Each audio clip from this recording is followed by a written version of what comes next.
Hey guys, welcome back to my channel. What if Naruto got trapped into loving dimension of Mocha and Kurumi movie? He landed safely on his feet, breathing heavily after avoiding an enormous explosion that would have taken his life, debris and gusts of wind flowing everywhere, Kakashi and Sakura appearing suddenly at his side unceremoniously thanks to Sasuke's teleportation. A mixture of red and yellow eyes narrowed in the direction of the blast, observing with rage as a floating figure stood looking at them smugly. Kaguya Otsutsuki, the rabbit goddess, and the progenitor of chakra had her hand extended in front of her after showcasing the ridiculously strong power of the true owner of the 6 paths in the 10-tailed beast. Suddenly a hand covered in lightning materialized inches away from her face, ready to turn her head to nothing but ashes.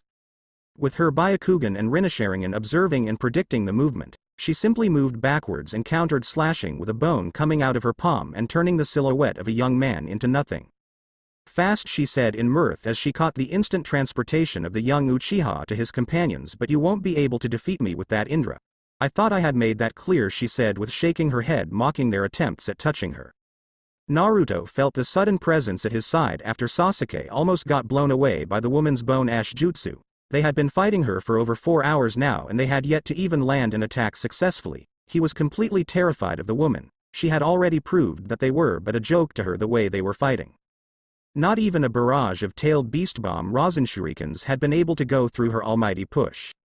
Her speed and precognition far exceeded theirs, and her raw power was enough to make them change the battlefield location to avoid dying. Even their strongest combo attack, which was a continuous barrage of super-tailed beast bombs and a dance of lightning from the heavens in the form of dragons, had only made her move from her position. They were running out of options and he was already feeling exhausted from using so much chakra. The wind blew slowly, ready for the next storm coming. As he turned to look at the others, Sakura was gripping her arm as she tried to keep herself conscious, blood dripping from her mouth and forehead. She didn't have enough chakra to stay in a place like this. Kakashi was no better, struggling to keep himself awake. They had to use almost all their chakra trying to not get themselves killed, even with him and Sasuke taking most of the damage from the goddess. Finally Sasuke was observing the enemy from a position close to theirs, his left eye's Tomo dancing menacingly, looking for a way to hurt their foe. His shirt had been completely obliterated, leaving only his muscled upper body. Even his seals on his wrists had been disintegrated. He took a look at himself too, noticing that his jacket had been destroyed as well. He groaned internally because he really liked that jacket. But this was not the time to be thinking about that, so he turned once more to the others, mostly to Sasuke. So what do we do now? We can't keep attacking like this, it's not working, he said, regaining his breath and preparing for the next assault. Kakashi and Sakura looked at him, then at the ground, trying to come up with something that could save them. You're right. It's not working, said the gruff voice of the Uchiha. We can't keep fighting if we have to protect them every time that witch attacks us, he continued, turning once more to the woman who was eyeing them expectantly. I'm not going to let them die, Sasuke. If I have to push myself to the brink of death just to keep them safe, I'll do it, he snarled at his friend, irritated about his methods of doing things. The pink-haired Kunoichi and the Jonin captain clenched their fists tightly for not being able to help more and instead burdening their teammates.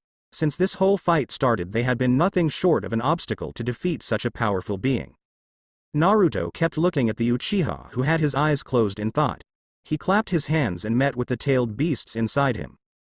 Guys, I'm going to need another boost. I'm running dry and it seems we are in the losing side.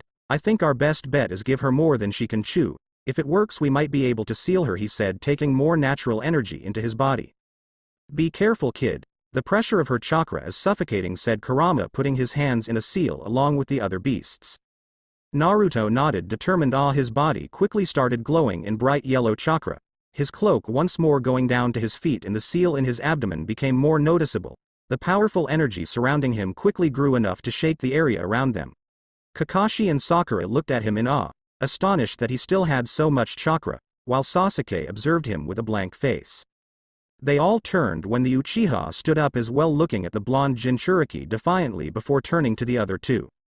Naruto kept his gaze in Sasuke, confused of what he was going to do. His eyes narrowed when he observed his right eye change into Mangekyo. What are you doing, Sasuke? Taking a step towards him. Getting rid of our problem, he said without looking at him. Suddenly the space in which Sakura and Kakashi stood started bending into a spiral that censored them immediately, leaving no trace they were there to begin with. Suddenly he was pressed against the wall. his shoulders gripped by the blonde who was looking at him furiously. "What did you do to them? Where the hell did you send them, bastard?" he asked angrily and somewhat nervously, knowing full well the lengths the Uchiha was capable of going. The young raven quickly swatted away his hands and turned to look at the floating demon who had been observing in amusement. "They are in the elemental nations, back to where Kaguya first appeared." He took a deep breath, covered his right eye with his hand. He had finally grasped the power of Kamui. As he had been fighting with Kaguya, he had realized they were not going to win with Kakashi and Sakura here, so he continued experimenting, trying to recreate Obito's ability. It seemed he was finally able to do that, but that was not nearly enough to defeat an enemy such as her. With a short glance to his only friend, he closed both eyes and started drawing the power residing deep inside of him. Earth started shaking and the wind started blowing frenetically, as a purple aura surrounded his body. At his side, Naruto observed, relieved as his partner continued to power up. Soon he too started to prepare for the fight, and the floor cracked, leaving an immense crater from their combined energy. "Are you ready, bastard?" he said, grinning slightly at the strange feeling of familiarity he was experiencing. Purple eyes with ripple pattern and 6 tomo dancing around them opened slowly, locating immediately the flying figure. "Let's get this over with," he said, clasping his hands in front of him. A second later, Naruto was gone in blinding speed as the Uchiha chanted his next technique, wood style, wood dragon. A massive reptile made of wood rose from the depths of the earth, moving at enormous speed, surrounding the goddess, who made no effort to move. As it closed in on her, 2 more dragons came behind her, ready to strike. The princess simply disintegrated the artificial beasts with her air palms. Quickly dodging to the right, she avoided being hit by the blonde's staff made of his truth-seeking balls. In a second she was surrounded by hundreds of clones carrying similar staffs. She however saw absolutely no threat in that. Blows came from all directions as she parried and slashed through the clones like butter. Losing interest rapidly, she extended a hand and blew all the clones, eliminating them instantly. Suddenly roots attached to her feet, arms and body, dragging her rapidly to the ground. A frown marred her face in indignation. How dare that brat lay a finger on her? Her gaze immediately turned to the purple-eyed boy. He had changed locations and was looking at her blankly. An enormous amount of energy above her took her attention, and she was mildly surprised to find hundreds and hundreds of clones with giant-tailed beast bomb rosin shurikens ready to blow up the whole planet along with her. She again shook her head in disappointment. It seemed this kids didn't learn. She was getting bored of toying with them and would probably kill them soon. She quickly obliterated the roots holding her down and prepared to extinguish their lives once and for all. A building-size fireball was immediately sent towards her, and she smirked in amusement, as if that would change anything. The orbs of chakra were sent flying at incredible speeds in her direction, and she closed her eyes waiting. In an instant 9 other fireballs coming from all directions closed in on her. She was slightly confused but brushed it off as their tactical mediocrity. Once more she sent everything around her away with her power of 6 paths. The fireballs and the rosin shurikens were no exceptions. Not a second later a blade slashed through her cheek, her eyes narrowing in hatred. She had barely been able to dodge that attack. Purple eyes stared at her emotionlessly. It was exactly the same feeling she had when she had fought with Hamura. Not losing time, she slashed with the all-killing ash bones, only to widen her eyes when he parried with a black blade. They were suddenly clashing blades at ridiculous speeds, neither one being able to gain any ground. The rabbit goddess was extremely surprised that the heir of the Rinnegan was able to fight on par with her. She however didn't have time to ponder on that, for another presence appeared behind her ready to take her down, and she immediately slipped through a portal and took some distance from them. The duo was staring at her, contemplating on their next moves. It was going to take all their power to win. Naruto quickly made another army of clones and surrounded the Mother of Chakra. This was going to be their last attack. He knew he didn't have enough chakra to keep going. And Sasuke was on the same boat as well. Their last try was going to be this one. The Uchiha took a deep breath, and nodded to the blonde at his side. The clones then started to spit every last drop of chakra they had in the most powerful jutsus in the tailed beast arsenal: lava, sand, water, blue fire, ink, acid, and pure raw energy, followed by a shower of missiles sent from the Raven. An enormous explosion took place, leaving the place they were fighting in nothing but rubble. Kaguya withdrew the shield made of all elements she had used to protect herself with, and leapt back, dodging a sword slash. Her other cheek was cut this time, and she started sending monstrous chakra waves in his direction, trying to annihilate him. The Uchiha, however, appeared and reappeared with unbelievable speed. Their forms soon seemed to disappear, and in their place, Shockwaves of their battle covered the entire battlefield, signaling the places where their clash was happening. A hand suddenly touched her back and her eyes widened, petrified. She hadn't been able to sense him. She turned to look back on reflex and caught the eyes of a grinning Naruto. Another palm touched her chest and her eyes locked with purple ones, 6 tomo in each eye dancing hypnotically. Her eyes widened further in realization. The Uchiha had put her in a genjutsu so that she wouldn't be able to sense the Uzumaki behind her. How? She breathed as the yin-yang powers concentrated, ready to unleash their sealing jutsu. With your eyes, it's nearly impossible to put you in a genjutsu. I immediately knew that neither taijutsu nor ninjutsu were going to work. You outclass us completely in those areas. However, the fact that your first dojutsu was the Byakugan gave me a hint about how you might be more proficient using the all-seeing eyes. After all, we were only fighting with ninjutsu and taijutsu. With that thought in mind, I speculated that perhaps I could put you in a genjutsu. Shortest it might be, would be enough to get you. Even so, I had to use a genjutsu as subtle as Koto Amatsukami. It used an enormous amount of chakra, so I needed all the distraction I could get, explained the young raven, not removing his eyes from her. You were so preoccupied with my tailed beast bombs that you didn't notice Sasuke's fireballs were only an illusion, said the blonde, chuckling, glad that their plan had succeeded. I see, she said, closing her eyes. Naruto and Sasuke were both ready to activate Chibaku Tensei when suddenly Kagaya was being covered by a completely black energy.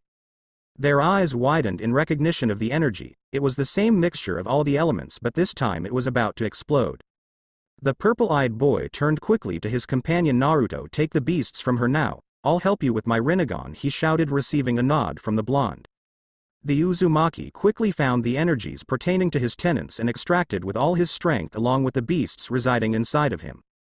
The world suddenly started shaking, as storms and tornadoes took form around them. Gusts of wind pushed against them with enormous intensity, their hair swaying wildly. Soon the complete-tailed beasts rested inside the reincarnation of Ashura. However, that didn't stop the black energy about to detonate. The raven used all the power of his Rinnegan to absorb everything else, including the black energy, before falling to the ground, leaving an enormous crater. Naruto was at his side in an instant. Getaway, loser. I can't contain it for much longer, Sasuke said, breathing heavily. Naruto looked at him determinedly before approaching him once more. No way in hell am I gonna let you die here, you hear me?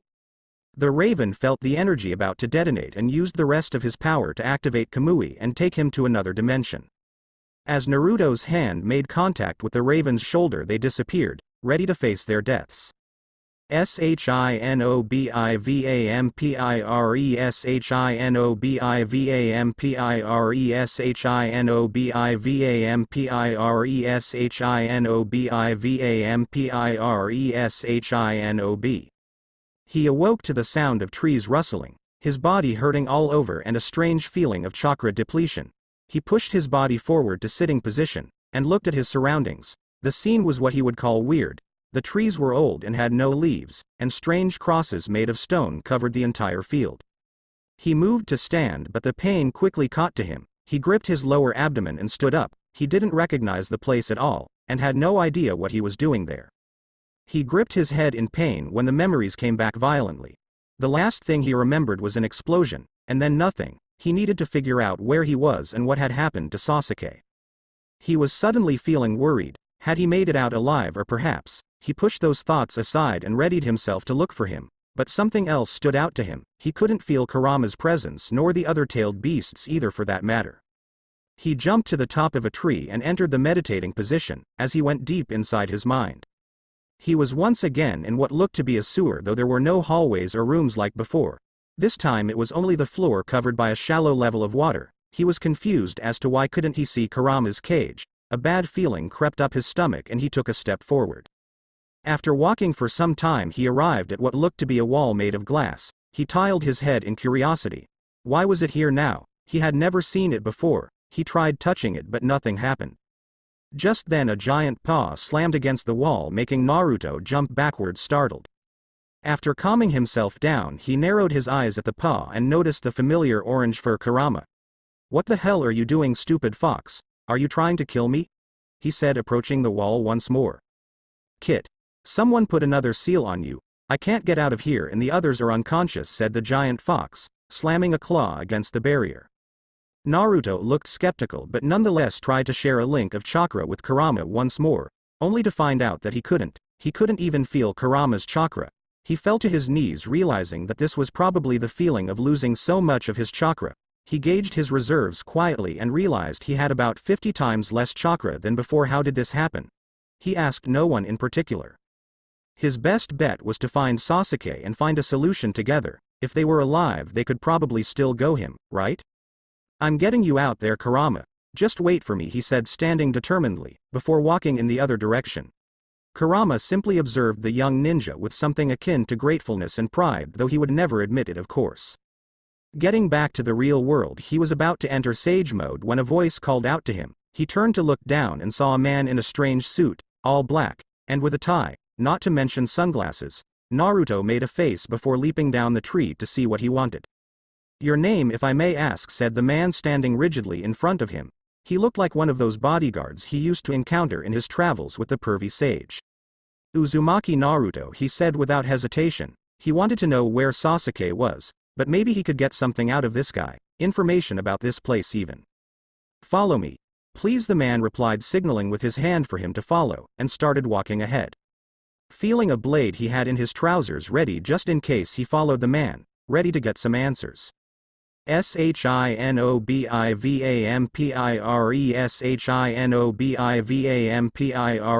Shinobivampire, Shinobivampire, Shinobi. Obsidian eyes opened to the shadows created by trees intertwined in the highest above, yellow light slipping through the cracks and gaps between them. He tried to move and regretted it immediately after an excruciating pain invaded his body. It hurt even more than the time he had used Susanoo at the cage summit. Ignoring the pain, he took a seat and breathed slowly, his eyes roaming the entirety of his surroundings. What the hell had happened? Why was he here? And what was here anyway? His eyes closed and the memories came rushing back full force. Right, he had exploded. So why was he not dead, and what had happened to Naruto? So many questions, and his body hurt more than he cared to admit. He stood slowly, and stretched his aching muscles. He walked quietly down the unusual path. His senses hadn't come back yet completely. However, he was still able to feel a few chakra signatures. A noise alerted him of an object moving towards him, but he wasn't able to dodge as a monster with wheels ran over him, sending him to the ground as well as the pilot of that metallic monster. He groaned in pain trying to stand back up, when his hand made contact with something soft, flesh, he thought. A feminine moan startled him and he stared at the person who had collided with him. Great, another woman, and pink hair. He thought, raising an eyebrow. How many Sakuras could he ever encounter in his lifetime? He closed his eyes and quickly removed his hand when he noticed it had lingered in her thigh. She was rather attractive, probably the same age as him, but the way she was dressing seemed unusual to him. Green blazer and dark yellow skirt. He wondered what kind of place was this. I'm so sorry. I was feeling so dizzy, she said with an apologetic expression. Yeah. Whatever, he said, getting ready to stand back up again. Oh wait, you are bleeding, she said alarmingly, as she stared at the corner of his mouth. He was indeed leaking blood from his previous fight. He took notice of the absence of his clothes and the fact that his sandals had been blasted away as well. He was sure then he couldn't have worse luck. His eyes then returned to the front and widened when he noticed the proximity of the girl. She had a handkerchief in her hand which he deduced was to wipe the blood away, but the blush on her face was making him a little uncomfortable. I can't, she said, getting closer to him. That smell. His eyes narrowed in confusion. What was this girl talking about? He wasn't able to smell anything besides her, which he admitted was better than the kunoichi at the academy in Konoha. She suddenly seized his face with her hands and he flinched in pain. I'm sorry. I can't help myself, because I'm a vampire, she said before sinking her teeth in his neck. He tried processing what she had just said, but he gripped her shoulders and narrowed his eyes at her before saying, what do you think you are doing? She quickly pulled away, her cheeks flaming pink. I'm so sorry. It wasn't my intention, really. He glanced at the spot where she had bitten only to find an almost non-existent wound. Strange, did she say vampire? Are you going to yokai too? She asked, now noticing his lack of clothes. As a blush crept its way to her cheeks, she looked away embarrassed. She had never seen a chest so toned in her life. He paid her little mind but played along. He needed answers and this girl might be able to give them to him. Yeah, he said, standing up. Really? She said, her smile brightening. At his nod she started playing with her fingers, reminding him of the Hyuga who had a crush on his best friend. Then I have to ask. What do you think of vampires? She asked nervously. He stared at her for a moment, pondering her question. He had read long ago about these entities that possessed superhuman abilities. Creatures of the dark, and fed off human blood. Was she serious? Those things were pretty unreal from where he came from, but then again his best friend housed a demon fox with powers others would consider unreal. He himself was considered a monster by many, so why not? Perhaps he might be able to learn something there. Fine by me. It might prove useful to learn more about them, he said, returning his gaze to his surroundings. Suddenly he was tackled to the ground by the pink-haired girl. Really? Then maybe we could be friends? She asked excitedly. He stared at her dumbfounded. It was the first time a girl had asked him to be his friend. Never had he heard such words in his life. His shock was so great he gave a simple sure why not before she got off him and smiled at him like before. He looked away thinking that perhaps this place wasn't so bad. Oh, my name is Moka Akashiya by the way, she said, standing and extending her hand towards him. He stood up despite the pain running through him and shook hands with her. Sasuke Uchiha, he said, observing how soft her hand was. If she was a vampire she certainly didn't look like one. She observed him embarrassed, before he let her hand go. Looking at her wrist she realized that she was late for orientation. Ah, I'm sorry I got to go. I have a meeting with the headmaster, but I'll see you later, okay? She said with hopeful eyes. He nodded at her, before she ran out of the forest. Anyway, he needed to get to work too. A man suddenly appeared in his field of vision and approached him slowly.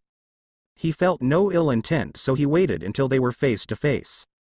What's your name, if I may ask? He said, hands behind his back. He looked exactly like the bodyguards that used to work for Gado, though a lot more respectable, he would say.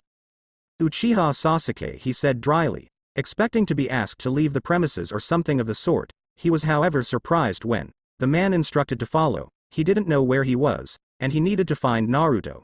Maybe he could get some answers from him, he thought, following behind the man. Ramen. That was honestly all he could think about right now. Cerulean eyes watched in irritation as a man in white hood read calmly through the pages of a large book, sitting comfortably on a chair that allowed him to slide and retrieve documents and notebooks out of his reach in the fairly large desk.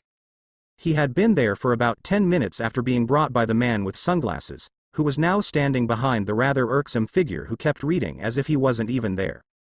Apparently they were waiting for another guest who was going to be taking part in the conversation the white-robed figure wanted to have with him. So he kept seated in what he would consider to be a very comfy piece of furniture. He turned his gaze with nothing better to do, noticing the strange way in which the office was organized.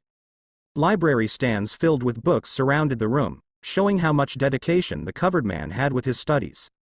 Phials and vials containing colored liquids were lying around everywhere, giving him more of an idea of what kind of man this person was. And yet he couldn't help but go back to his favorite thing in the world, ramen.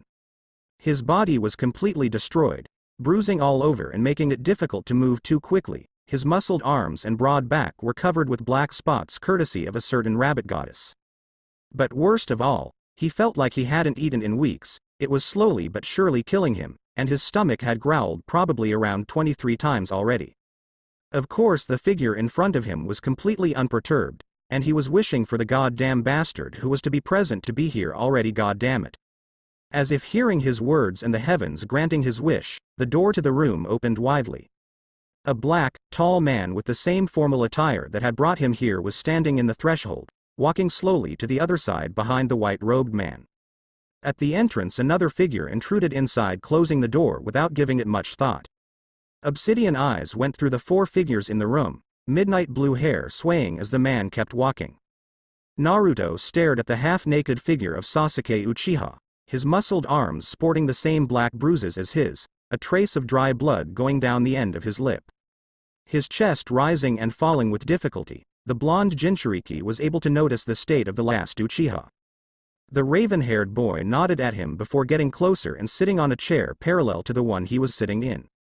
So you finally arrive, mister. He paused as the black man from before whispered something in his ear. Sasuke Uchiha, he continued, smirking and closing the book he had been reading until now. The blue-eyed boy grumbled silently at the fact that he had to wait for a while, and his more childish side made him feel competitive to the boy sitting beside him. Yeah, what do you want? Asked the raven bluntly, looking blankly at the man addressing him. My, what an attitude, he said, his smile widening further. He then turned to the blonde beside him. My apologies, Mr. Uzumaki. It was not my intention to make you wait this long. As for your appetite, please just tell me what it is you want to eat. In fact, Shiki, Jin, please bring Mr. Uzumaki whatever it is he pleases. We might be here for a little while, he continued without dropping his smile, and then turned back to the other boy. Mr. Uchiha, you too. Feel free to ask for anything, he finished with his hands intertwined in front of him. Really?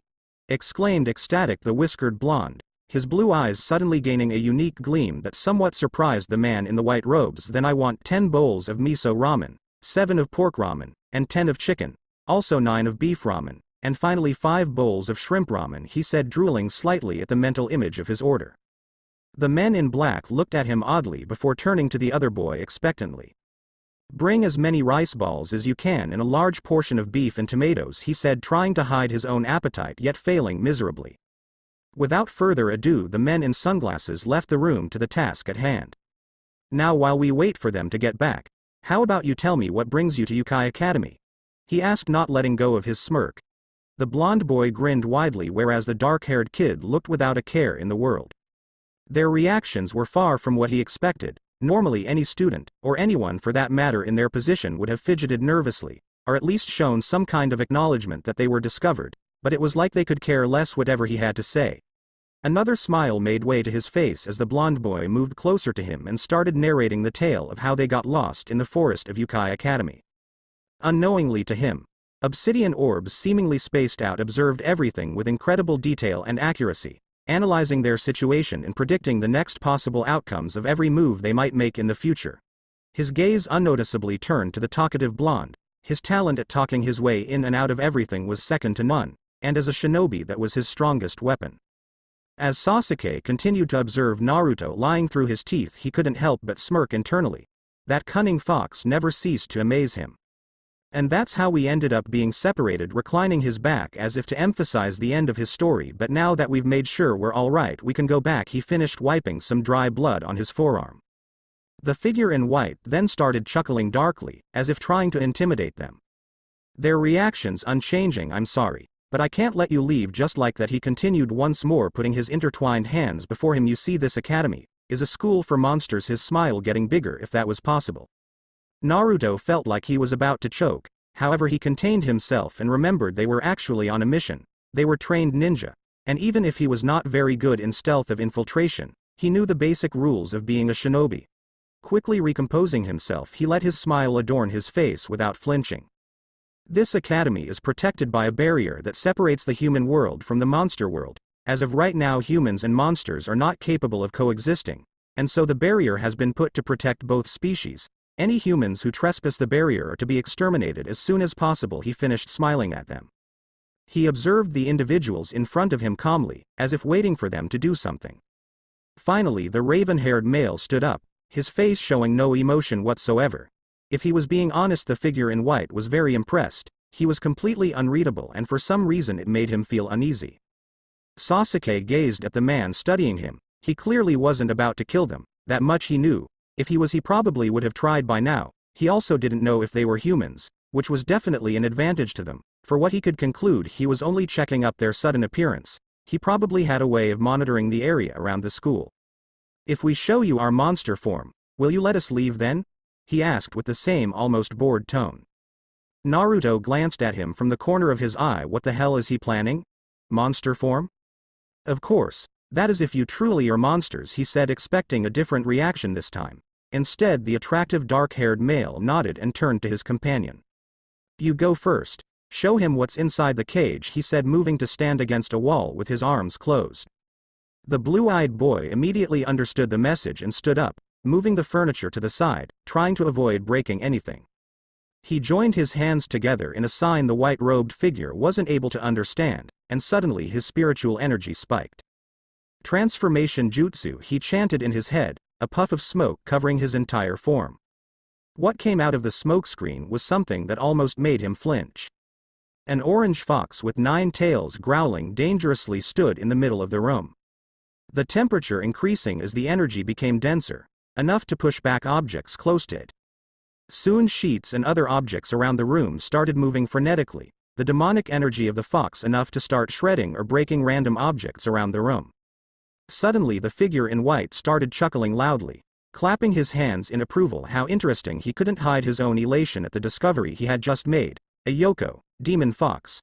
But not just any Yoko, the Kyuubi no Yoko, the nine-tailed demon fox. He quickly put a hand up signaling for him to return to normal. With another poof of smoke, the fox was gone and the blonde boy was once again standing in front of him. What a marvelous presentation! It's an honor to have the Kyuubi here at Yokai, he said, rather excited. The blonde started scratching the back of his head and turned to look at his companion. The boy nodded to him and they exchanged sides. Now standing in the center of the room was the quiet boy with black gaze. The robed man observed attentively, for he was sure he wouldn't be disappointed. The boy lifted his left hand's index and middle finger in a strange sign, and then there was another puff of smoke. In an instant the temperature dropped enormously, almost to the point it was freezing cold. A gust of wind blew the smoke away and the man behind the desk was faced with a winged man. Black feathers raining down the room everywhere. Black wings connected to the back of the raven-haired boy. His hands, no longer human, became sharp claws, and his hair, previously spiked up hair, grew long enough to reach his mid-back. The hooded man smirked widely, and his eyes, hidden by the veil of darkness, widened excitedly. An angel of death, he almost couldn't hold the laughter trying to come out of his throat. A Tengu, demon crow. Well, I certainly did not expect that. With another puff of smoke the temperature rose once more and the intense pressure disappeared.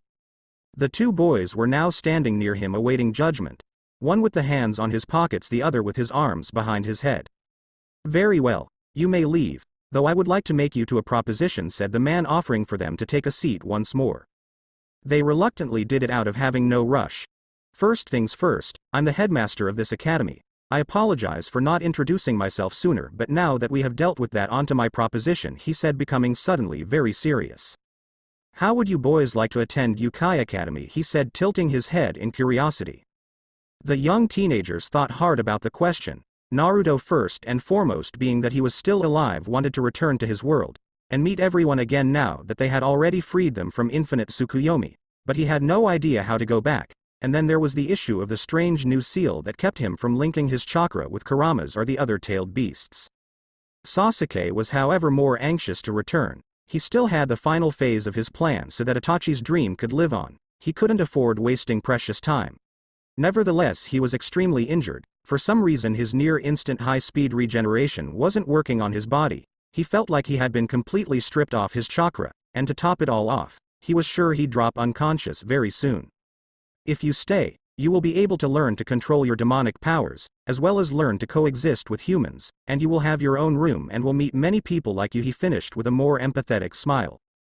Those last words, though, were able to affect Naruto. It was true, he had always been called a monster, even though he knew he was not.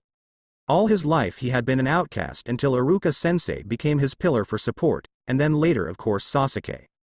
But to be with other outcasts like himself, what would it be like? He was not sure of what could actually happen. Maybe things would even go the same as before. Why do you want us to enroll in this academy? The young raven asked, with his elbow in the armrest and his cheek pressed against his closed fist, bored gaze studying the figure before him. Cerulean eyes immediately landed on the boy beside him. Was Sasuke seriously considering the man's offer?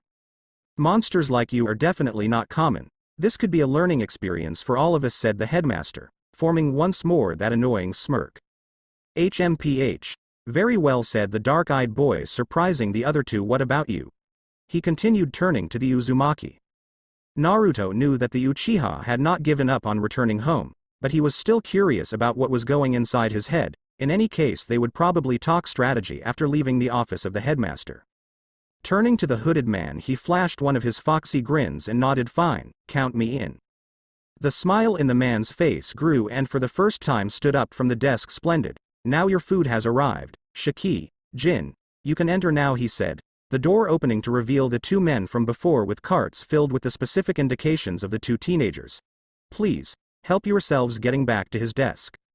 Without giving it much thought, the two boys approached the carts and took out some food before sitting down on the empty floor, and as if they hadn't eaten in their entire life, they took the food and started eating like starved animals. Naruto kept gulping down his ramen, bowl for bowl, at ridiculous speeds, as if his stomach didn't have a bottom.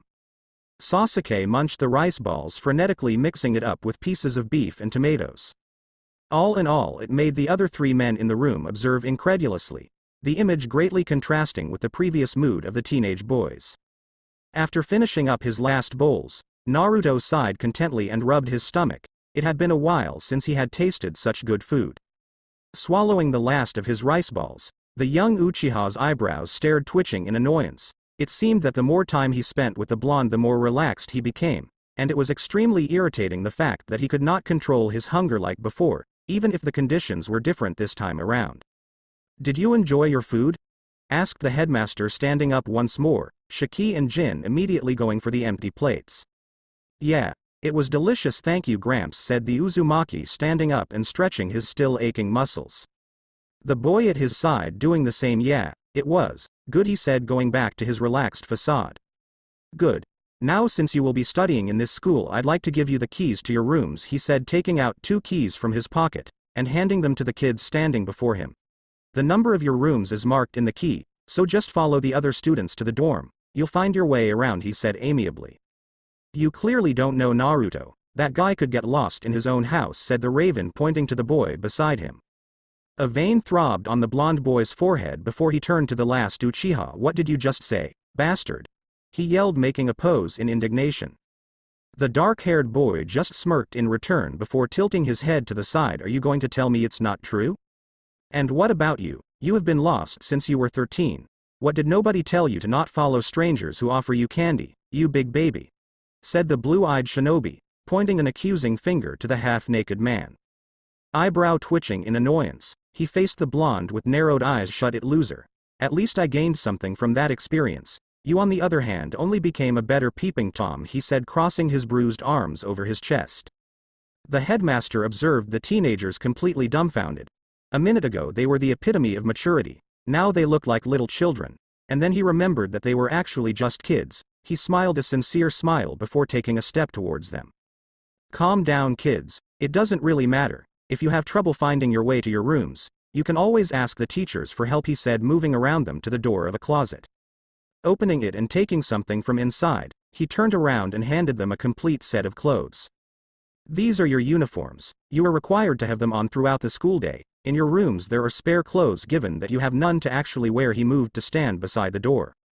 "Shiki will accompany you to the infirmary to check up on your wounds, and after that lead you right to your classroom," he said, smiling once more. "I hope you enjoy your stay here in Yokai.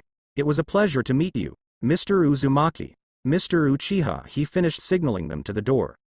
Naruto observed the uniform given to him, with a somewhat disgusted face, as if the fact that it wasn't orange made him completely unable to wear it. The Raven observed his uniform with a face similar to his companion's, though he brushed it aside and took a small blank paper from the headmaster's desk. Shiki, a man around their stature with long brown hair and sunglasses, stood patiently outside the door, ready to move on to his task.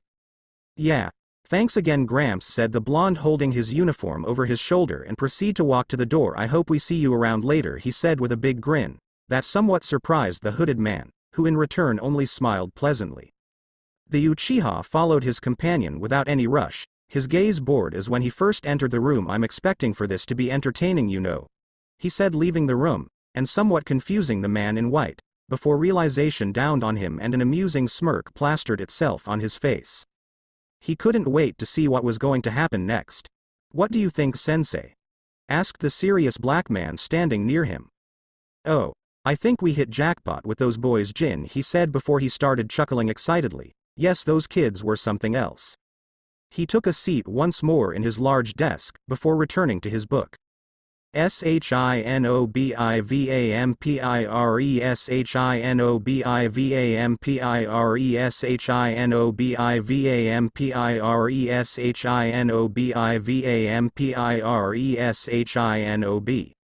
Naruto saw his best friend come out of the room and Shiki immediately told them to follow him.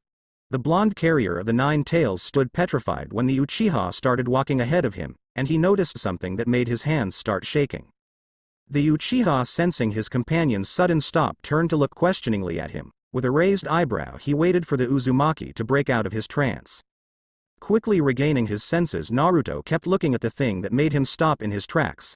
There had to be an explanation. Could it be it was somewhat connected to the seal that prevented him from making a connection with Kurama's chakra?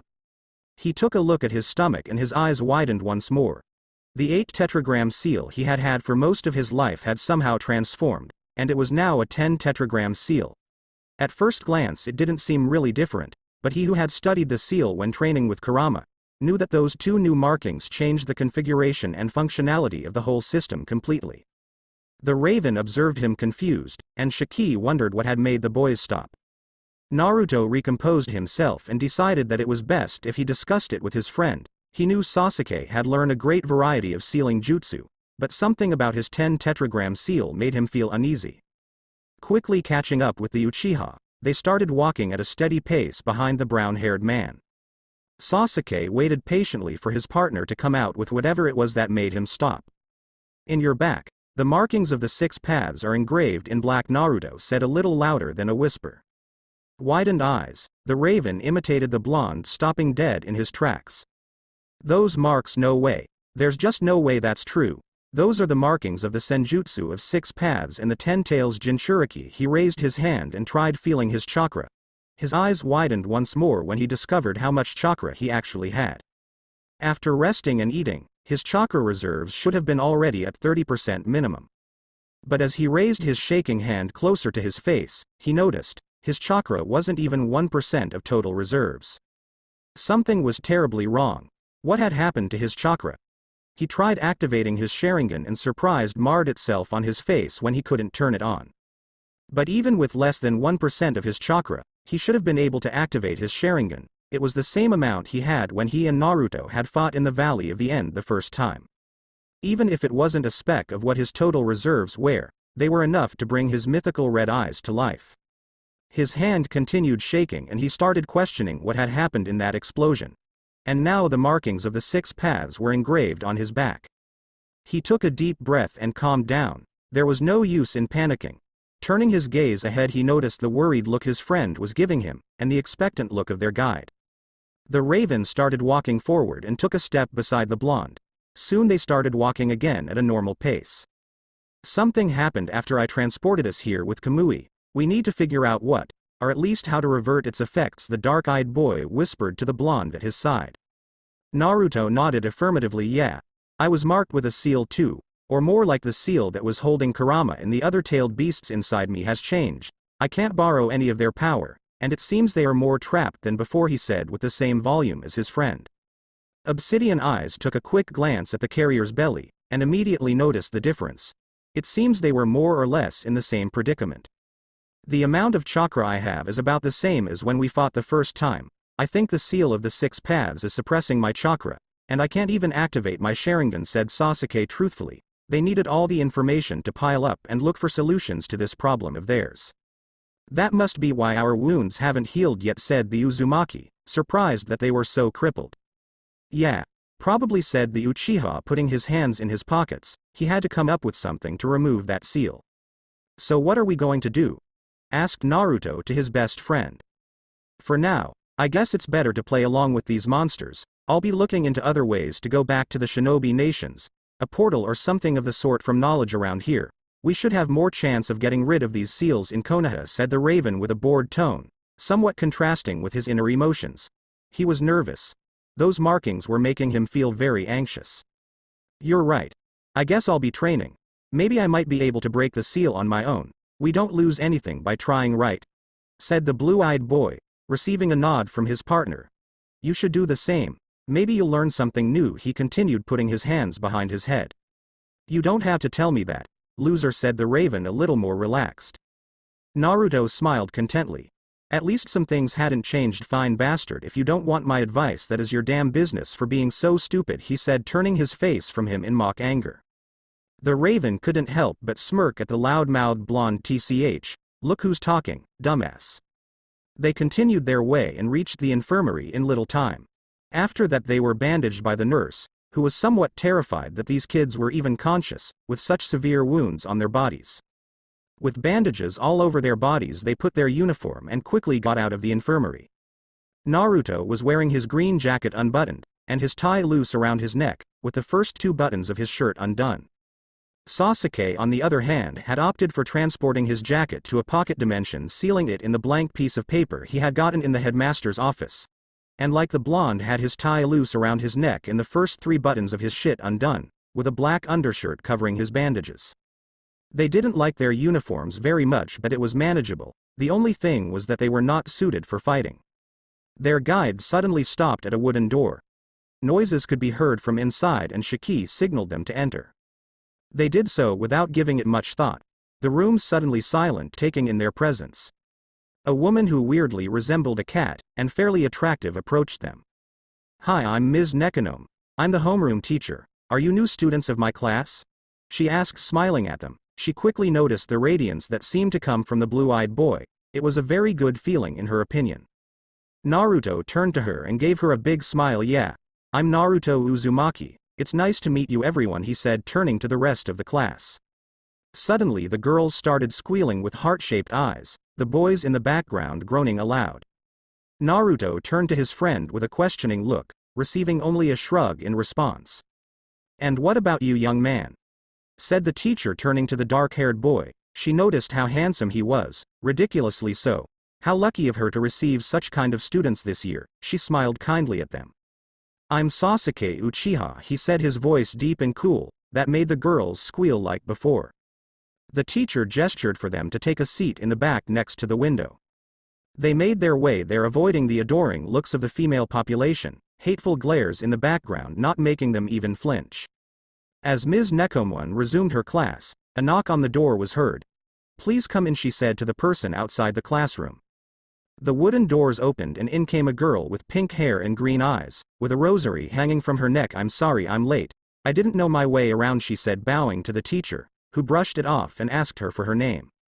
"I'm Moka Akashiya. It's nice to meet everyone," she said, smiling sweetly at the class. Suddenly the males started complimenting her, making her a little confused. Naruto stared wide-eyed at the girl, her resemblance to Sakura catching him off guard. Though it was only her pink hair and green eyes, her face was more refined and aristocratic. Suddenly catching a familiar face, she noticed the dark-haired male seating in the back looking at the window. She couldn't help but rush and tackle him with a hug. "Sasuke, it's you. I'm so glad we are in the same class," she said excitedly. Sasuke groaned in pain. The girl was stronger than she looked, and his body was completely damaged. He caught her shoulders and tried to pry her away. "Hey, let go. I'm glad too, but you can let go now," he said, eyebrow twitching in annoyance. Despite the fact that she only said she wanted to be his friend, she was awfully clingy. Naruto had his eyes bulging out of his head so fast. "We haven't been a day here and the bastard already has a girlfriend." He regained his composure and smirked slyly. He could use this information to tease the bastard and getting back for the thing in the headmaster's office. Yes, he definitely was going to have fun with this. As the blonde kept scheming his evil, idiotic plans, the entire class had their jaws slackened in surprise. How dare that guy who just came in steal such a beautiful girl without even trying? Moka was feeling extremely happy. She had wanted to see him since the moment they parted. After all, he was her first friend, and seeing him in her class was just too much for her. Maybe this year was actually going to be a good one, she thought, smiling. They had yet to even start the day and it was already turning interesting. Who knew what other surprises awaited the crow and the fox? Though whatever this world decided to throw at them, they would face everything head-on with feathers and tails.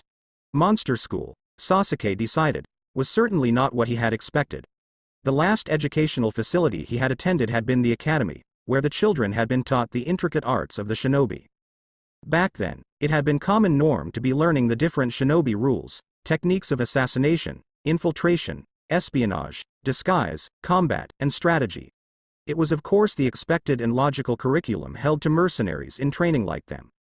This place, however, the Raven thought in irritation as he held his gaze to the outside of the window, was the complete opposite. So far, as the day had progressed, they had been subjected to several classes the Uchiha thought inadequate for a community of monsters, such as mathematics, human history, human geography, and human sciences. To him, of course, some of that information would come in handy when and if he found obstacles in his way back to the elemental nations. If they had to escape for any reason, he was sure knowing strategic locations in the human world would prove to their advantage. That, nevertheless, didn't excuse the fact that these were the subjects taught to monsters, who according to him, should have been learning how to control their powers, or whatever kind of abilities they possessed. Normally he wouldn't even care about this small development of events, however, this time around having so little chakra meant his options to escape were greatly reduced, therefore being able to use dimensional transportation from any of his peers, if they had the ability, would have made his job far more easier. He clenched his fist tightly in anger. It was all that damn woman's fault, Kagaya Otsutsuki. He had realized not long after they had started their classes, and the blonde host of the beasts had fallen asleep, that the seal in his back had been placed by the rabbit demon. It even felt like her horrible chakra. That damn woman had utilized the last of her energy not to destroy him, but to leave him begging for death, in an isolated place never to return home. He briefly speculated that Naruto's seal might have also been affected by her chakra for being so close to him during the explosion. If he was right, then opening the blonde's seal was going to be fairly difficult. He turned his eyes to the Uzumaki in front of him. It seemed the idiot hadn't changed in the least, sleeping in class and ignoring the adoring looks the female students were giving him. The Raven Uchiha was very thankful the whiskered boy had taken most of their attention. His knight in shining armor act coupled with his good looks were enough to steal the spotlight from him, to which again he couldn't stress enough how thankful he was. It also helped that during the physical education period, the blue-eyed boy had performed marvelously, easily outshining the rest of the students in the trials held by the coach. At first he had felt competitive and had the intent of showing the blonde who was superior between the two, but when he saw the girls in his class surround the wide-eyed blonde boy, he decided that Naruto would be the perfect decoy for the problem that had followed him all throughout his life, the female gender. Speaking of the female gender, he thought, turning his eyes to his right, where a beautiful pink-haired girl listened attentively while simultaneously writing notes about different warring states and their dynamics. That girl Akashiya Moka had been trying to engage in conversations with him all day long, rambling about trivial things and smiling at him with that innocent face of hers. He had known since she entered the classroom and hugged him with her vampire strength, that she was going to be a bothersome opponent. He had half the mind to tell her off and start ignoring her like he did everyone else who didn't deserve his attention, i.e. people far weaker than him, but contained himself knowing that his stupid blonde companion would not stop yelling at him about how much of an asshole he was and how he shouldn't make girls cry. It was sickening, but he had already decided not to kill Naruto, so he had to find another solution to his problem. Moreover, it was time for him to reveal his intentions to the blonde shinobi. His eyes narrowed slightly. He could already imagine what was going to happen when Naruto heard his plan for the elemental nations. It wasn't going to be pretty. He closed his eyes and sighed internally. It was the right thing to do, and he owed it to Itachi to see through this plan of his, so that no one had to suffer like he did. His eyes opened once more and they turned far colder than before. He knew Itachi would never approve of what he was going to do, neither would Naruto, but there was no other realistic way to bring peace to the shinobi world. In reality, he would have been more content just by having his brother back in the realm of the living, going so far as to consider reviving him with Rinne Tensai at the cost of his own life, but he knew in the end that would only bring more grief and pain to Itachi, and he couldn't conceive bringing more pain to his beloved brother. The Master of Illusions had been one of the few Uchiha who had been innocent all along, and who deserved the fate he got the least. Contrary to him, the younger of the Uchiha had been the real monster of the two, slaying innocent people in cold blood, and unleashing his pent-up rage against anyone who even dared to come close to him, comrade or not. He destroyed and ignited in black flames everything his eyes laid on. He hurt the only real friend he had made in his entire life. He killed the brother that deserved to live without trying to find the truth first, and he betrayed the team he created that stood with him against all odds. Indeed, he knew that only someone as rotten as him would have done something so despicable, and he deserved what was coming to him. But for now there was still much to do. Observing calmly the old book in his desk, he took the cover and opened it. Quickly going through the pages, his brain processed the information faster than any human, monster or other living creatures beside his cursed family. His brain rapidly memorizing everything his eyes were able to see. Even without the Sharingan, the eyes of an Uchiha were nothing short of frightening. His incredible observational and deductive powers made of him a terrifying ninja all on their own. When he got to the last page of the book, he closed it and examined any information useful for his upcoming mission. The bell of the classroom rang, startling a few students that weren't paying attention, including the Uzumaki ninja, and the obsidian-eyed boy observed as many of the male and female students rose from their seats. Not wasting any time, he put his left hand in his partner's shoulder and vanished silently with his teleportation jutsu. Moka finished picking up her stuff and turned to look for the boy she had met that morning, only to be faced with his vacant seat. She looked back at the entrance where the last of the students were leaving the classroom, and she smiled sadly. Perhaps he was a little busy. Getting up from her seat, she decided to go leave her books in her locker room, and then maybe go looking for him, though perhaps she thought he might have been a little tired from spending the entire day with her. She hoped he wasn't mad at her. Even though he was a rather quiet person, she quite enjoyed his presence. As she went through the door, the young vampire couldn't help but think about the taste of his blood, and her cheeks turned pink from embarrassment. Shinobivavampire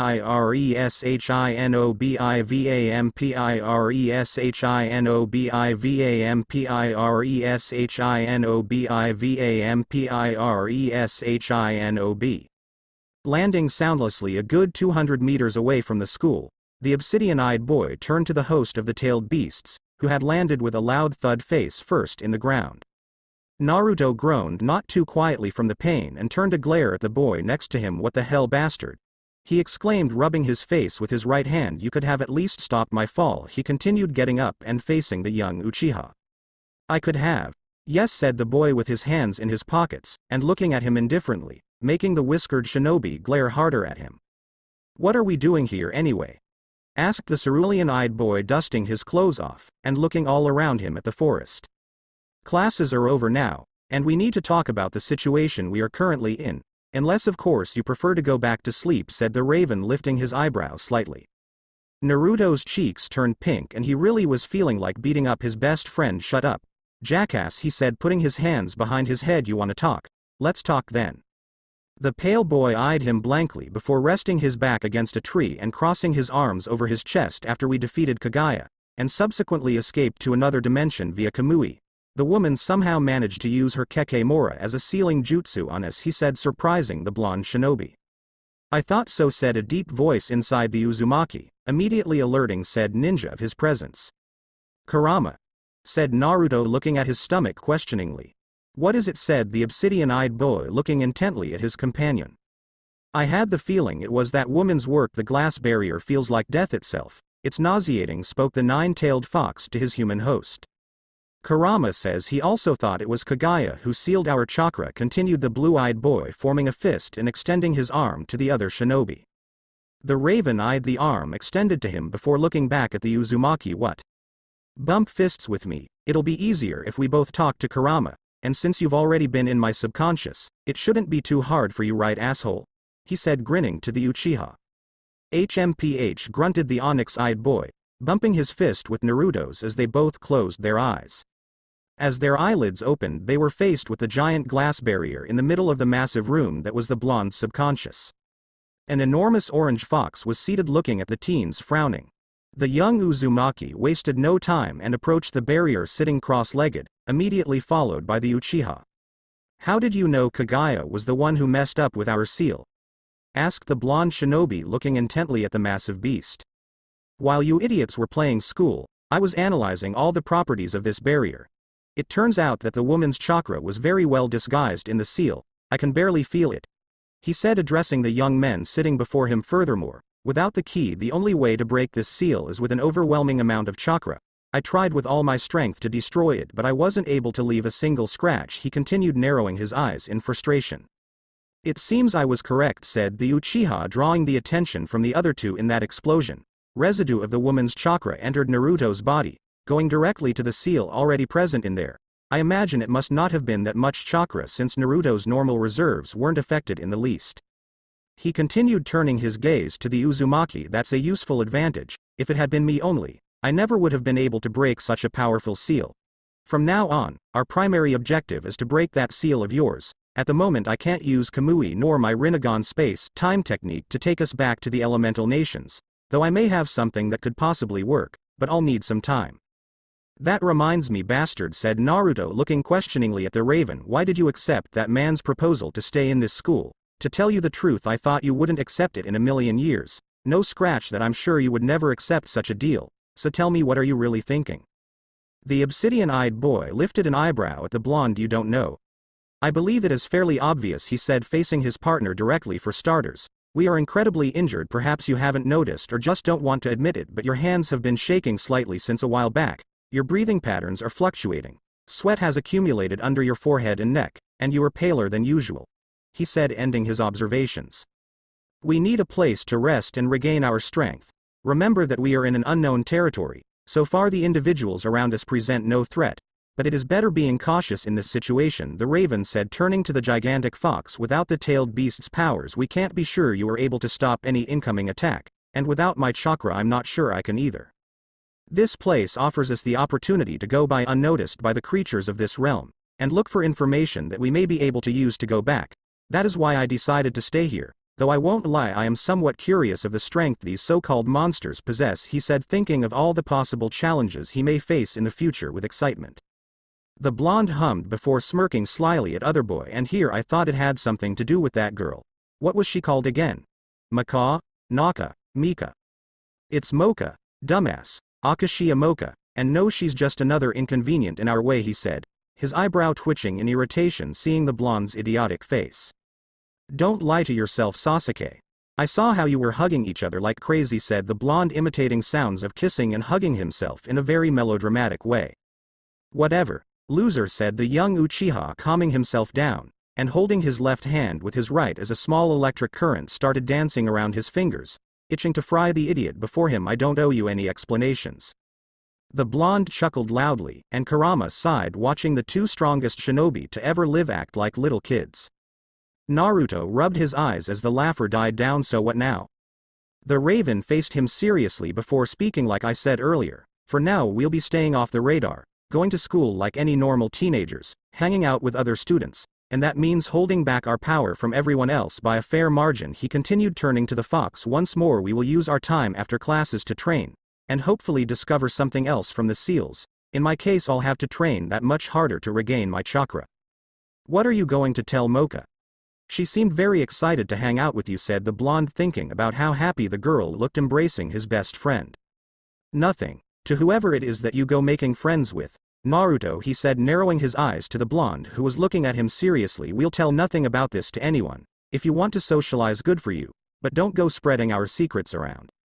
The blonde glared at his friend before looking away. He knew how dangerous information could be, and how as shinobi they always had to work in secrecy, to protect their weaknesses and to ensure nobody got hurt.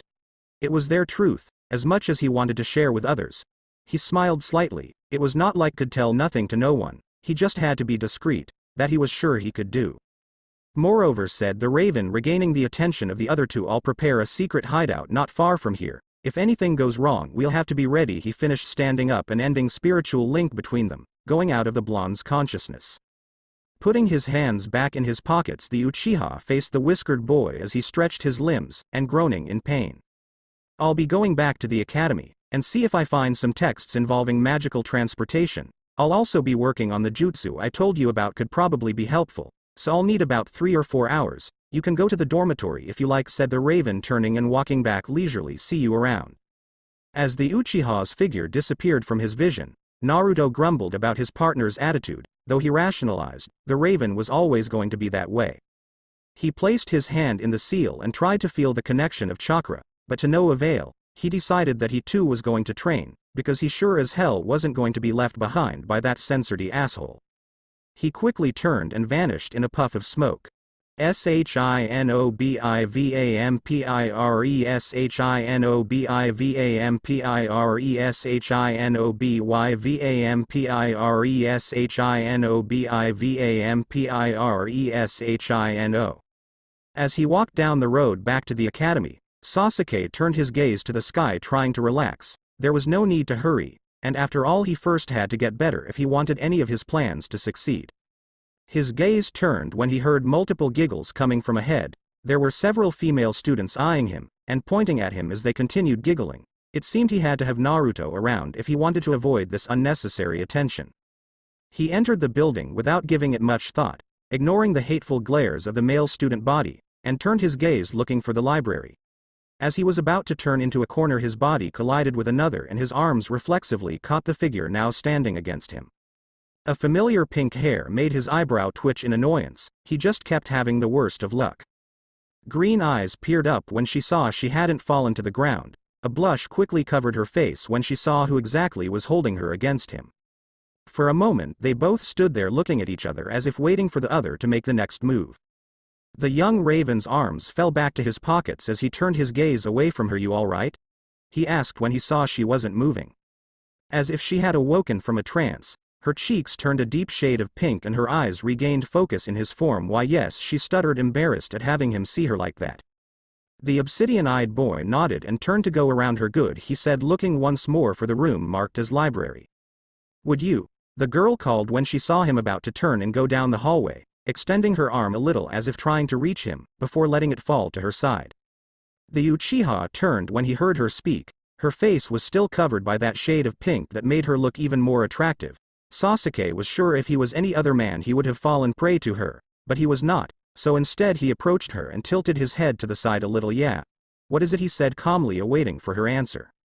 She quickly made her blush go away by reminding herself he was her first friend, and that she needed to be polite, and if she wanted to keep their friendship she had to stop acting weird. "Would you like to go for juice?" she said with an innocent voice. He noticed the nervousness in her tone. She wasn't sure he'd agree, probably because he left without talking to her earlier. This girl really wanted to be his friend, and he wondered what was so special about him that made all the weirdos follow him around. First it was Naruto, then Sakura, then Karen, and Orochimaru.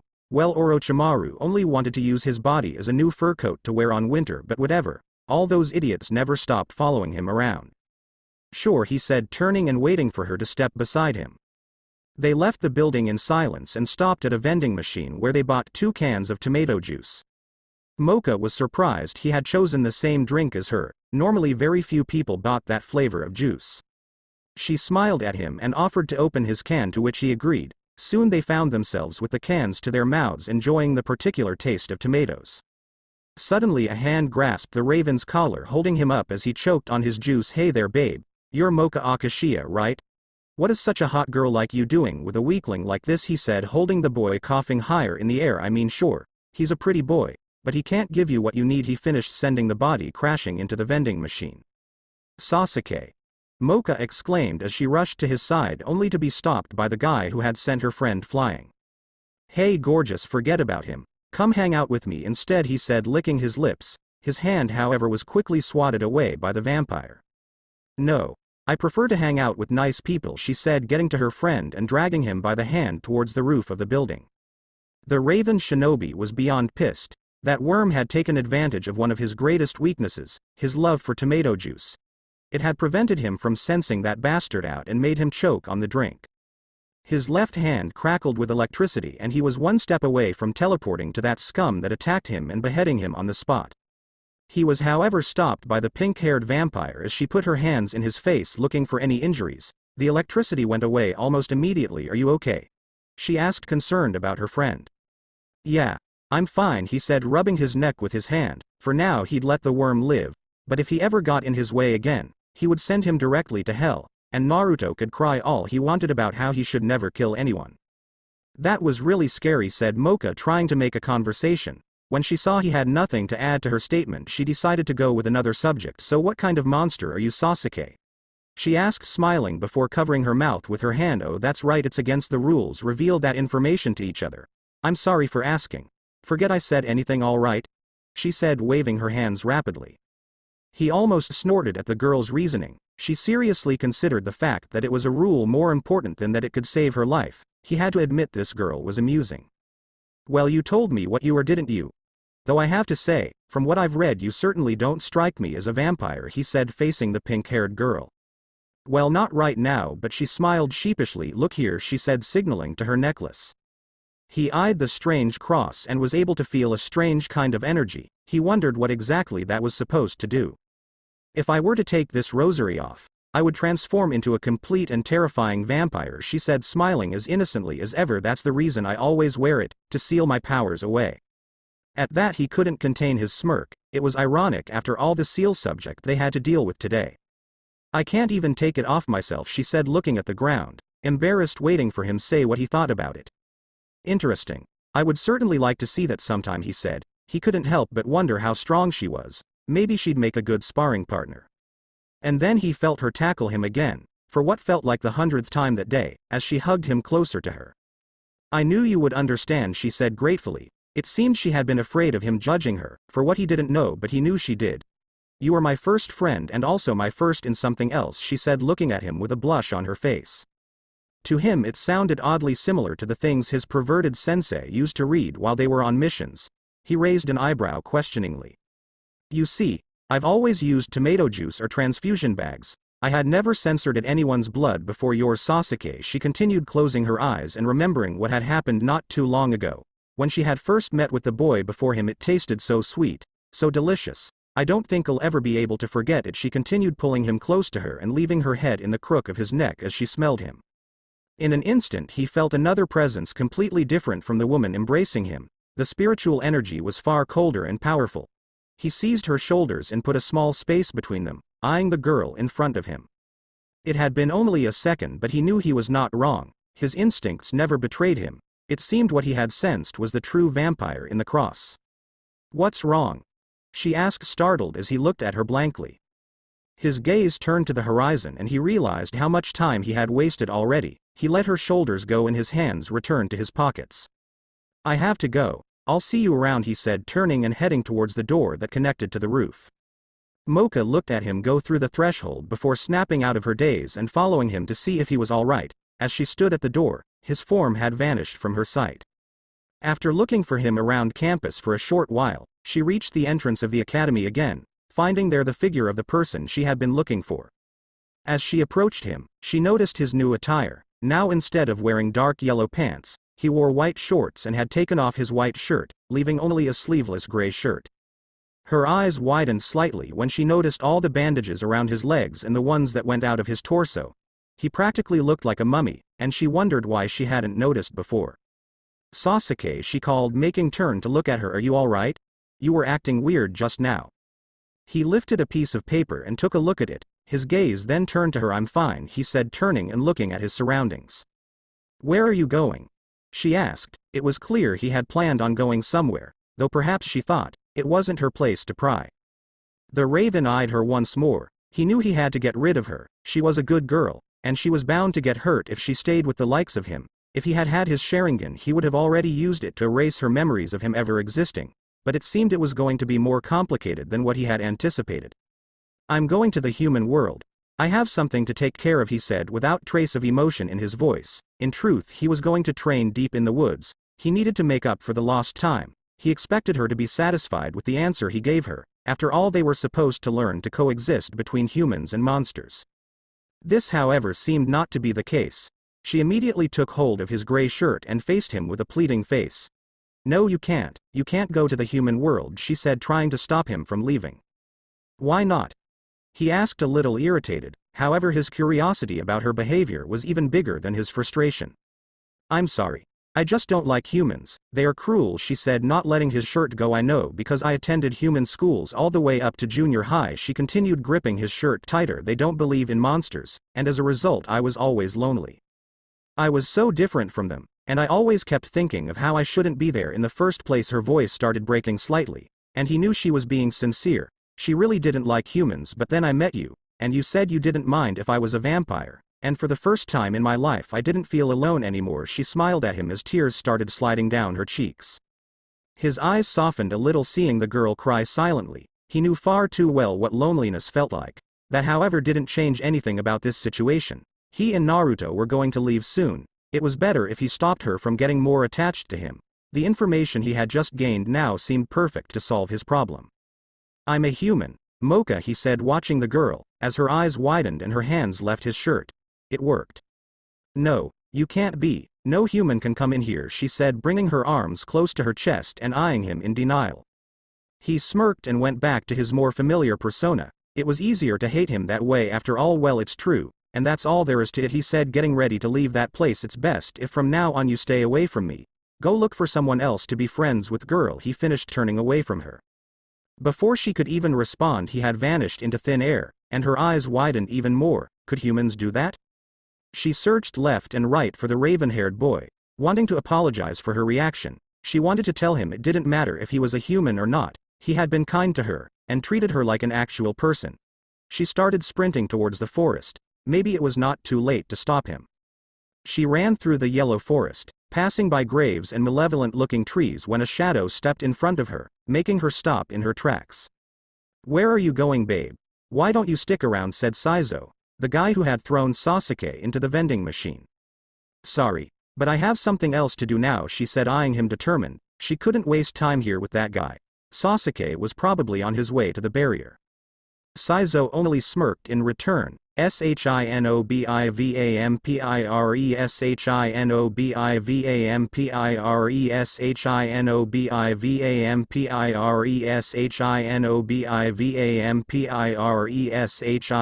shinobivampire. He landed safely in a branch far away from where he had talked to Moka, and started preparing his training ground. The jutsu he was trying to figure out would require a little time, and so he started placing several papers in the ground. He took one marked with strange symbols and summoned a dozen kunai knives. He then sat down and with his left hand scribbled several things over a blank sheet. After 2 minutes of repeating the process, he was interrupted by a loud scream, coming from the other direction. He stood up, identifying that voice to be Moka's, and vanished into thin air. Shinobivampire shinobivampire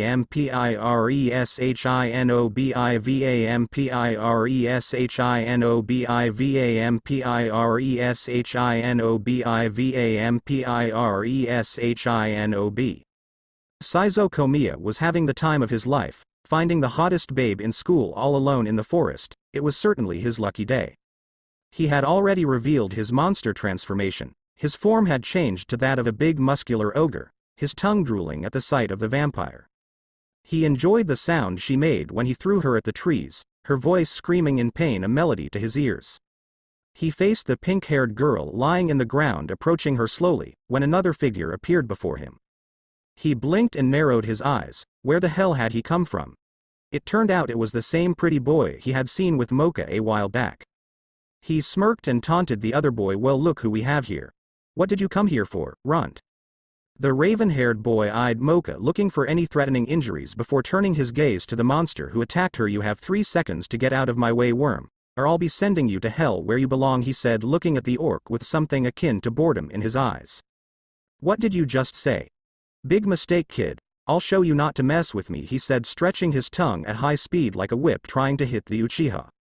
Sasuke tilted his head and caught the appendage with his left hand, gripping it tightly and making the monster yell in pain. "Pathetic," he said, letting his tongue go. If that was all he had, this wouldn't even take a minute. The orc charged at him and started swinging his claws repetitively, trying to hit him. The obsidian-eyed boy simply sidestepped all of his attacks. He was far too slow to even connect a punch with him. The raven extended his right hand, and backhanded him right in the face with enough power to send him flying 10 meters back. Sasuke smirked evilly. Having humiliated that worm who had dared to injure him before, he wouldn't stop until the monster begged for mercy.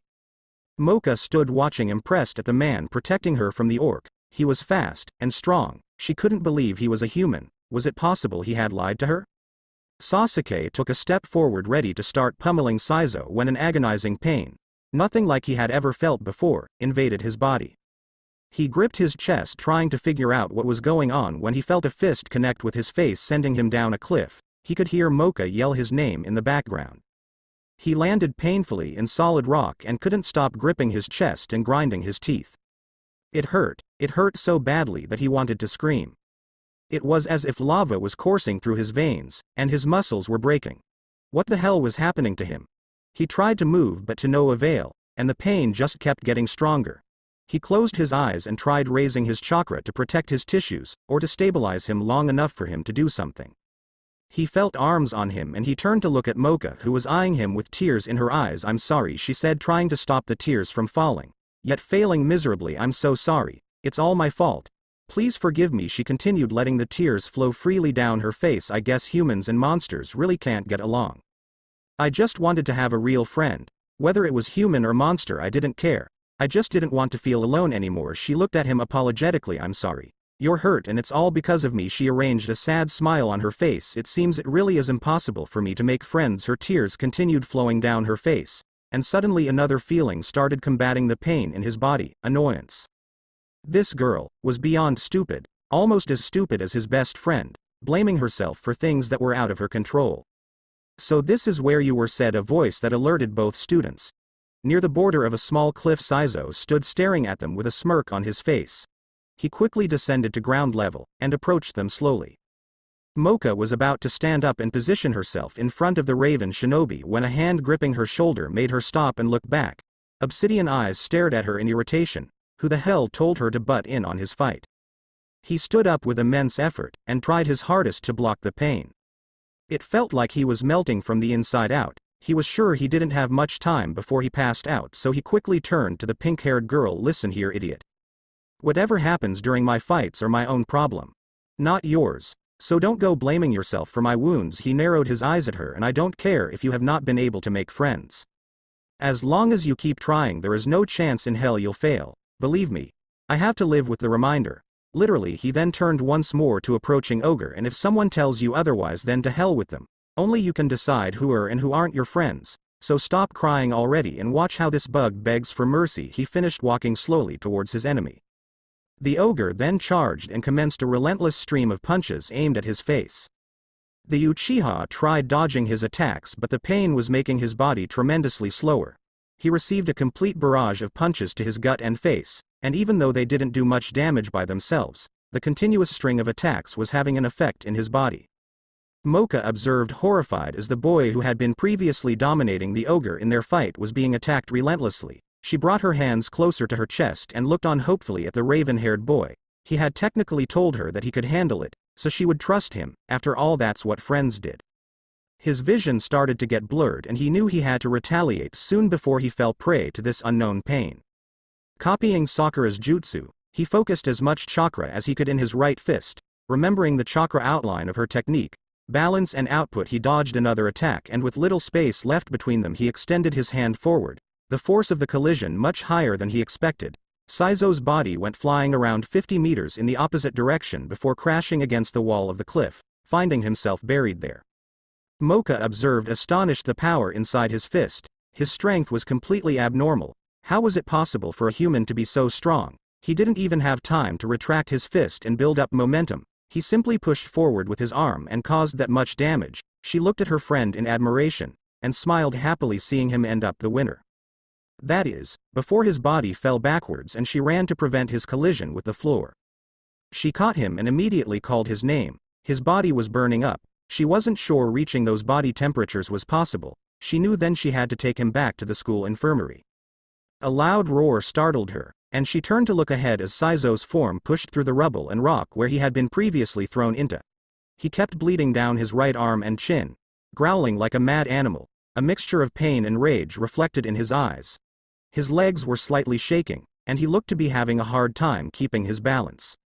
A hand caught her rosary and she looked down at the boy who come to protect her. His hair was disheveled and sweat kept pouring out of his body. His eyes were narrowed in pain as he looked at the monster as if trying to burn him with his gaze. Damn.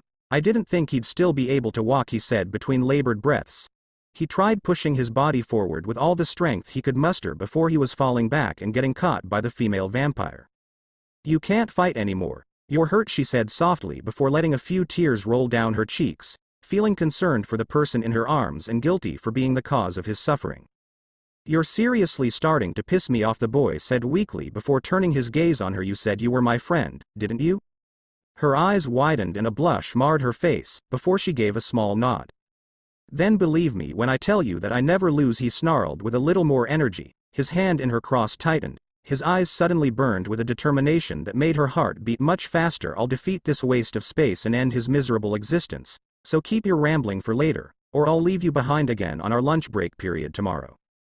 Surprise formed in her face, and the tears stopped flowing. A bright shine lurked in her eyes, and suddenly she wanted to cry for an entirely different reason. He was her friend.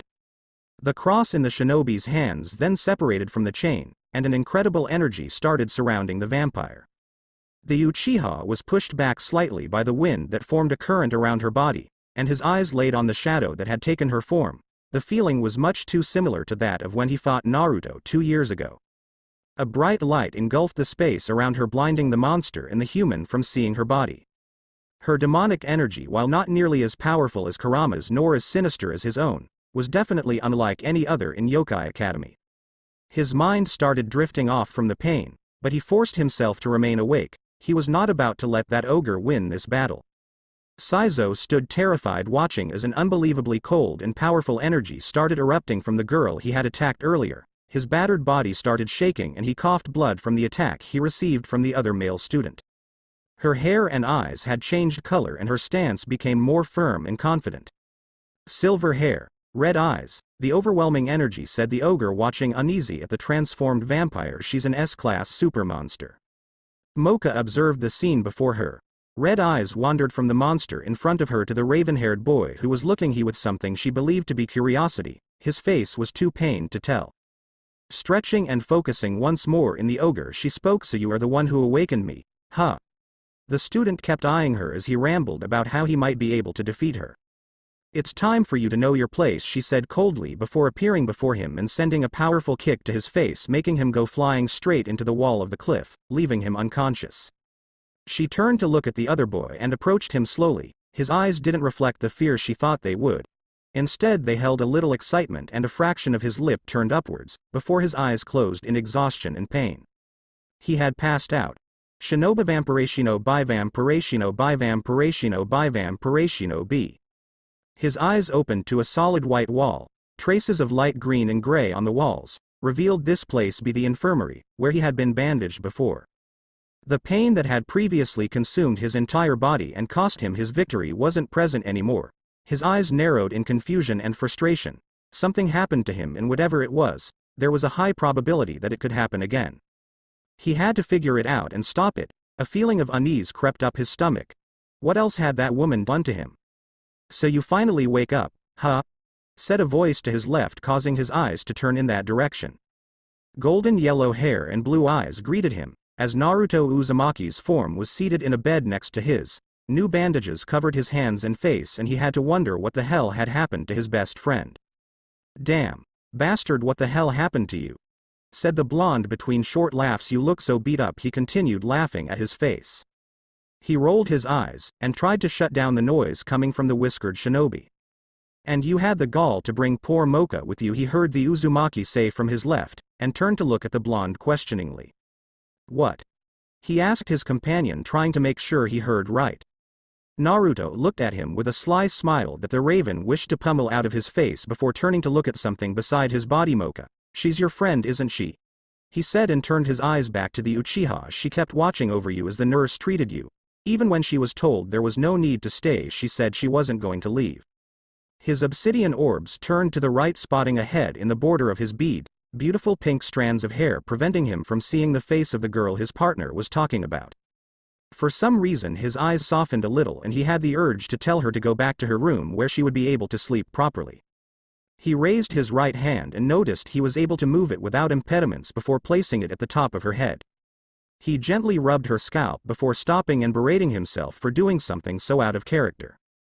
He heard a moan and turned to look at the vampire girl, who was rubbing her eyes and yawning adorably. He covered his face with his left hand, trying to hide the pink shade that was starting to rise in his cheeks. He cursed silently at his body. How was it possible that something as simple as that had been able to break through his mask of indifference?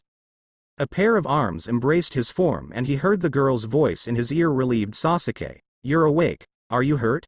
She said, relinquishing her embrace and looking him in the eye. I'm fine, he said, placing his blank mask back on. What about you? He said without thinking about it. She smiled and embraced him once more. I'm fine too.